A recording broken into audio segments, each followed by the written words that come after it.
my beloved Boss Mike Cervera. Malapit ng isang pa sa Sandigan Bayan ang unang batch ng mga kaso laban sa mga dawit sa flood control scam. Bakit si Saldico agad yung bungad ng mukha niyan? Para bang maging ang mga mainstream media pinanggigilan na. Saldico, paborito kanila. Oo, ha? Paborito nila si Saldico, no? Okay, Mike, ang interview nyo. Kaya Sentry sa Dabig. Oh, syempre Oo. Napanood mo ba? Idel Toto, Balduesa. Panoorin nyo Sa mga hindi pa nakakapanood, naka-post na po yan, naka-upload na po sa ating channel. Hanapin nyo lang po dyan sa mga upload video natin. Sunod-sunod ho yan. Opo. Sunod-sunod po yung video na in-upload natin na nangyari po kahapon sa interview kay Senator Trillanes. Opo, nandiyan na po yun. Opo, ha? So, ito na. Itong si Saldico, paborito ng lahat ngayon. Kabilang sa mga posibleng unang kasuhan, si dating Congressman Saldico. Nako, Saldico! Umuwi ka na, baby. Baby. Saldico, ikaw lang talaga ang pag-asa ko. Oo. Maraming naghahanap ng ebidensya ko. Sabi ko naman, ikaw lang naman talaga yun. Wala nang iba. Di ba? Ikaw lang ang aking pag-asa. Kaya sana umuwi ka na. Kaso mukhang nagtatago na yung pag-asa ko, mga kababayan. Nagtatago na Sa TV5 Media Center, sa salita si News 5 Justice Correspondent Camille Samonte. Bukod kay Saldico, sino pa mga posibleng kasuhan ng Ombudsman? Ay, ako hindi ako nagbabanggit. Baka mamaya banggitin dito yung idol nyo baka banggitin dito baka banggitin ano yan? Sino? Jiggy, ayon kay Ombudsman Boying Remulla, may mga congressman daw na posibleng isama sa mga kakasuhan sa Sandigan Bayan. May mga congressman daw na isasama. Malay nyo, ilan ba yung congressman na yan, di ba? Malay nyo naman, ilan lang naman yung sangkot dyan. Baka mamaya yung idol ni Jojo Chavez, ni Alicia Duran, ni Evangeline Camelosa, ni Marian Tomas. Oo. Hindi idol ni Aichang yon, hindi idol ni Aichang, baka naman, kasama dun sa ilang mga congressman. Wala nga. Ilan lang bang sangkot na nababanggit dyan? Yung idol nyo, yung sa CSW, sino? Ilan lang Diba? Hindi maiinggit ka ba siya magnanakaw? Okay naman tayo dito. Diba? Sino? Pasok! Sino? Ate, ayusin mo. Baka banggitin mo yung pangalan, Magagalit sila sa'yo. Alam mo, minsan tong mga loyalistang iba, may pagka-DDS din Galit lang sila sa mga magnanakaw na DDS. Diba, no? Parang mga DDS lang kayo. Tingnan nyo yung mga DDS. Galit lang sila sa hindi nila, kaparehas na DDS. Ay, nako. Para tayong si Villanueva neto. Sige, ate, tuloy. Hindi pa raw niya tiyak sa ngayon kung may mga senador na madadamay rito. Nako, yan na nga ba sinasabi ko Damay mo na. Damay mo si Cheese, si Jinggoy, si Villanueva, di ba? Si Rebella. Lahat yun. Dapat kasama. Sa ngayon, 8 kasong kriminal ang inihahanda ng Ombudsman na ihain sa anti-graft court at posible raw na ihain yan sa susunod na buwan. 8, mga kababayan. 8 counts yun. Oo, ibig sabihin, hindi 8 tao. Kasi kapag ka-8, malamang kasama na yung idol nyo. Kaso mga kababayan, kung kasama yung idol nyo rito, 8 kaso yung isasampa sa kanila, no? Ang tindi nun, ha? Ang tindi. Ay, nako. Sabi ni Jai, hanggat di mapatunayan, inosente pa rin. O di inosente pa rin si Digong. Ganun. Gusto niyo? Inosente si Digong, inosente si Sara, inosente si Bongo, inosente si Villanueva, inosente si Chis Escudero. Ganun. Diba? Wala pang napapatunayan sa kanila eh. Sige nga. Para kayong mga DDS talaga. No? Di ba? Walang pagkakaiba. Uy, grabe. Ito na. Tuloy natin to. Bukod kay Zaldico, may mga opisyal din daw ng... Ito. Baka naman pati to kakampihan nyo. Sige nga. Guilty or not guilty? Para sa inyo. Sige nga. sabi ni Aichang, ganito na lang para wala nang problema. At least wala pa tayong kaaway ng mga DDS. Tingnan nyo, lahat sila inosente. Sabi ni Aichang, payag kayo. Lahat, inosente na lang. Diba, no? Lucy Minigawa, lahat inosente na lang. Walang yang bansa ito, mga kababayan ko. Ito ang problema natin talaga eh. Ito, para sa inyo, sige nga. Si Saldico, para sa inyo, guilty or not guilty? Siya not guilty, press 2. Sa guilty, press 1. Sige nga. Okay. Paki-comment. Hindi. Kapag ka guilty, press 1. Pagka not guilty, press 2. Okay, tanyo? Si Saldico, guilty. Para sa inyo. Yung boss. yung boss niya. Utik na yan, tagasunod lang to eh. Tagasunod lang. Tagasunod. Aso-aso lang to. Walang yan na yan,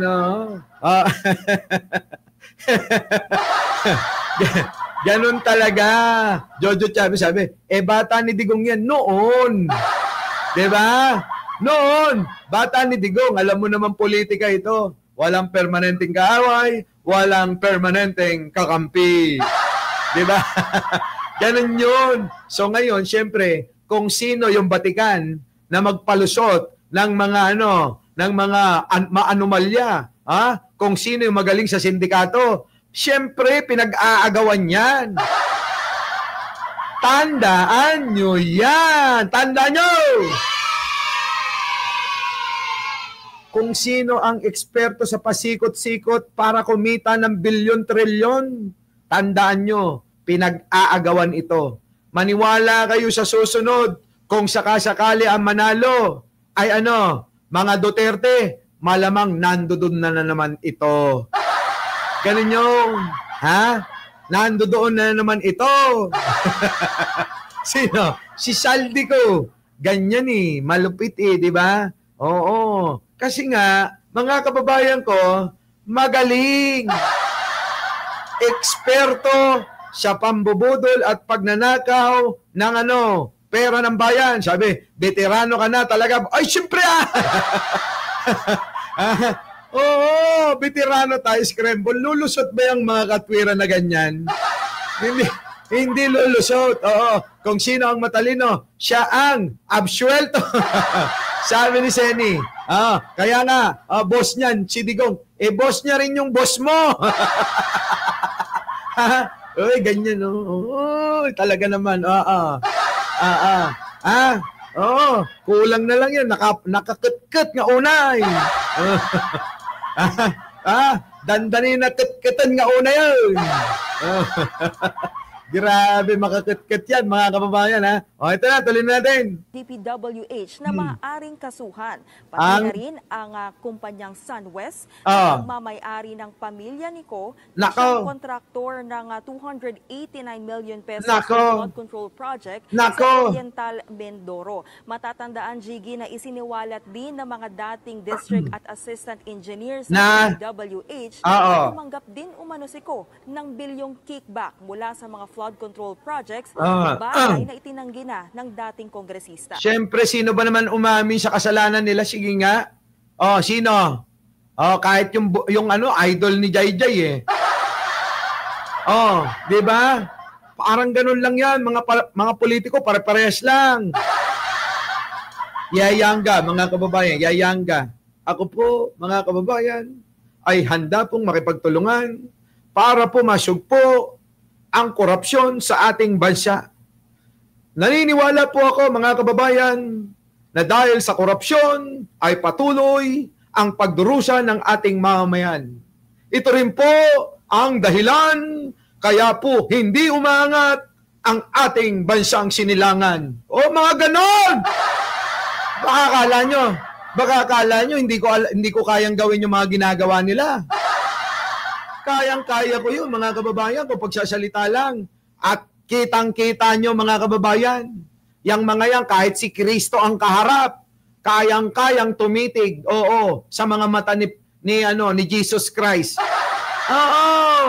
Maniwala kayo, mga kababayan. Maniwala kayo sa akin. Pag tumitig yan. Sabi nga ni Senator Trillanes sa kahapon, sa Radyo Pilipinas, si Digong daw kakaiba. Kapag nangako daw, ay kala mo totoo. Di ba? Kala mo daw talaga gagawin eh. Ipa-flattered ka daw talaga niya eh. Pabibilibing ka. Tapos nung lumabas daw yung sample ballot, wala yung pangalan niya. Ay, nako. Bukas na. Meron pong interview sa akin ang mainstream media. Mukhang ang lingkod nyo talaga, mga kababayan, pinuputakti ng blessing. Pero ninyo, napapansin na po tayo ng mga ABS-CBN, GMA, Channel 5, Net 25. Ibang klase daw Ibang klase daw, mga kababayan, yung ating pagbabalita. Namimili pa ako. Kung magiging kapuso, kapamilya, ano pa, mga kababayan, hindi ko na alam kung hindi ko na alam kung sino sasamahan ko, mga kababayan Di ba? Ellen Doria. Nako. Sige, tuloy na natin to. Huwag kayo masyadong nagpapaniwala sa mga pambobola nila. Yung pong mga akala nyo na mga salita na akala nyo totoon-totoo sila, kabaliktaran yan, maniwala kayo. Maniwala kayo! Ay, paano naman ako maiinggit? Baka si Libayan naiinggit. Ako hindi. Di ba? Iba na. Iba na yung dati, kula-kulaong lang. Dati, mga kababayan kapuso, na lang. Sa kapuso na lang, Tito Randy. Noon, mga kababayan, dinadaan lang natin sa panaginip yung mga banat natin doon sa pangit di ba, mga kababayan? Ngayon, mga kababayan, kita nyo, nasa, na tayo, Radyo Pilipinas. Ngayon naman, mga kababayan, pinagagawan tayo ng mga channel, Hindi, meron tayong interview bukas, October 27, October 27, hapon, abangan nyo. Ipopost ko na lang sa page natin at saka sa ating Facebook. At saka sa ating na rin, sa YouTube. Yan, mga kababayan. Sige, tuloy na natin yung topic. Pasok. Pakinggan natin ang pahayag ni Ombudsman Remulla. Nako, yan na. I-evaluate lahat yan. So, the soonest possible time. Basta hindi na kagaya ng dati na snail-based. Talaga ito, talagang kailangan bilisan namin to, paspasan to. Ganoon naman dapat Ang corruption matagal na nangyayari yan. The deadline is yesterday, sinasabi. Totoo naman yan, mga kababayan ko. Ang corruption matagal nang nangyayari yan. Pero ang press release ng mga DDS, ngayon lang daw. Isipin nyo maigit mga kababayan. Ito sasabihin ko. Ang corruption, totoo. Matagal na hong nangyayari yan. Pero mga kababayan ko, ang corruption matagal nang nangyayari yan, mga kababayan. Pero ang pinapalabas ng mga DDS, ngayon lang sa panahon ni Pangulong Bongbong daw. Ganon ka-inutil mag-isip ang mga DDS. Biruin ninyo, mga kababayan, pinapalabas ngayon lang ang korupsyon na yan, Putik na yan. Kailan ba kayo sinilang? Kahapon? Nung isang araw? Ang korupsyon, matagal na yan. Oo, baka akala nyo. Ha? Si Apo Lakay lang ang hindi nangurakot sa bansang ito. Bagkos siya ay tumulong, ginastos ang sariling kwarta para mapatayo lahat ng mga istruktura. Tandaan nyo yan, ha? Sasabihin nyo na naman, saan galing yung pinampatayo? Sariling ang kwarta. Di nyo magets. Oo, sabi ng mga mga basher ni Apo Lakay. Oo, magnanakaw yan si Ferdinand Marcos Sr. Anong ninakaw? Magkano lang budget niya? Sige nga, yung budget nga ni Digong dinoble na yung budget. Yung inutang. Oh, magkano? Naging doble. 7 trilyon mahigit ang inutang, wala namang nagawa, walang nangyari. Si Apo Lakay, tignan nyo ang budget. Kung isusuma mo yung budget na kanyang budget kada taon nung siya nanunungkulan, kulang na kulang para magpatayo ng mga kalsada, tulay, istruktura, ospital, eskwelahan, waiting shade, at saka daycare center. Isama nyo na yung mga ospital, yaang PGH, yaang heart center, lung center, at pati na rin yung mental hospital. Napo, di ba no? Hindi nila maintindihan yon. Pero ang banat ng mga tangang mga DDS, sabi? Ngayon lang nangyayari ang pagnanakaw sa panahon ni Bongbong. Oy!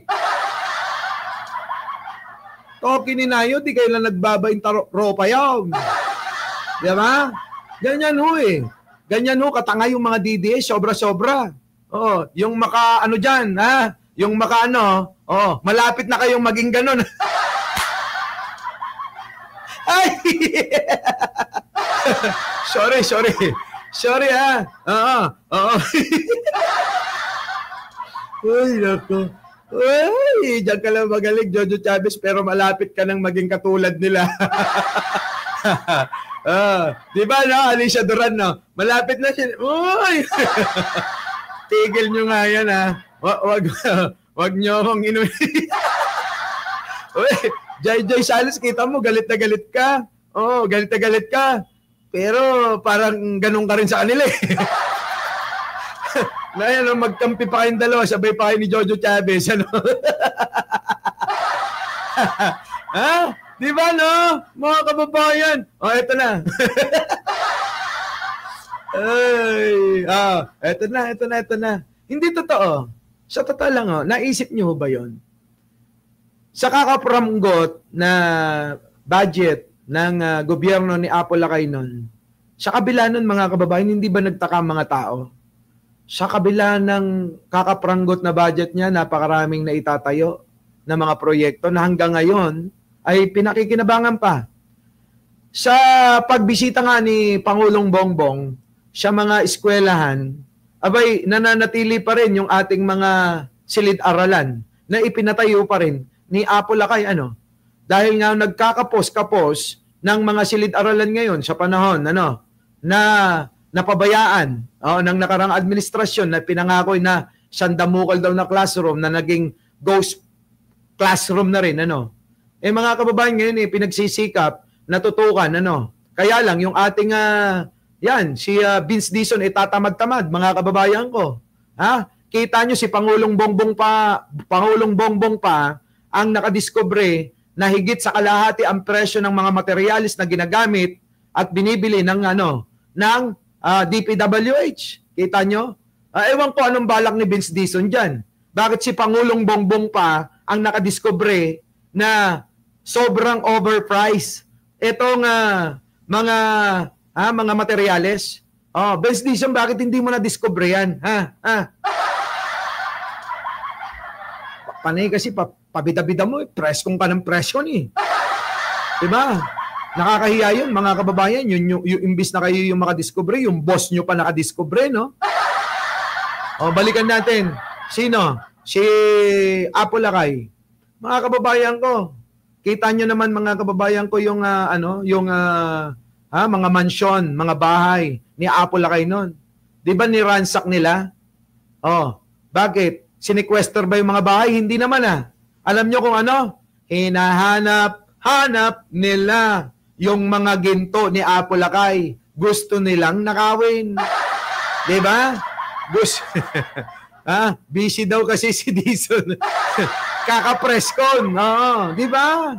Oo. Kita nyo mga kababayan ko, niransak, sinira, ninakaw yung mga painting na kagaganda, na mga regalo ng kung sino-sinong mga taga-ibang bansa, na mga leader din.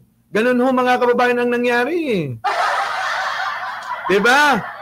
Tahimik na ako host. Mainit ka kasi.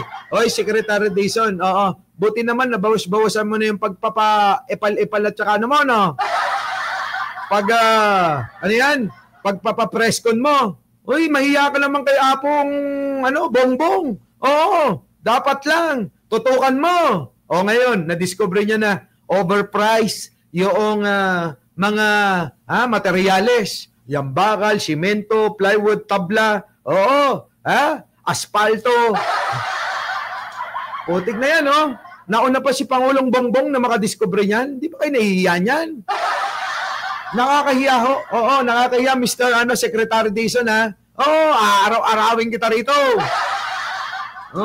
So ngayon, eto na nga. Oo, dahil nakahanda na yung mga yan, nakahanda na rin ang kulungan.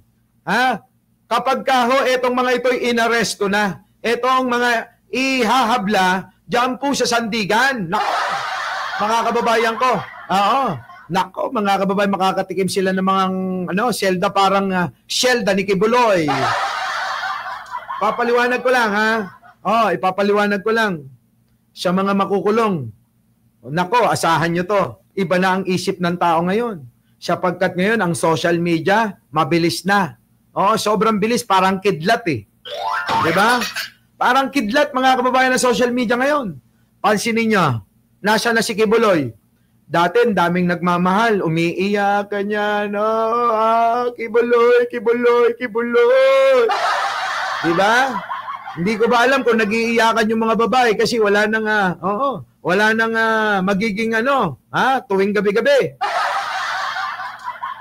Diba, no? Try nyo naman kaya siya ka-member ninyo, wag lang lagi kay Kibuloy. Oo, di ba? Mga kababayan, mukhang yun na nga ang nangyari. Nakalimutan na nila si Kibuloy. Wala nang nagra-rally para kay Kibuloy. Meron pa ba? Sige nga, sa dami na ng rally na nangyari. Meron pa ba? Tanong ko, meron pa ba na nagra-rally para kay Kibuloy? Wala na. Sa madaling salita, itong makukulong na mga congressman, senador, kung sakasakali, at yung mga sangkot diyan, makakalimutan kayo ng tao sa panahon ngayon. At ang babatik at may iwang alaala nyo ay masama kayong tao. Kininayo mo na.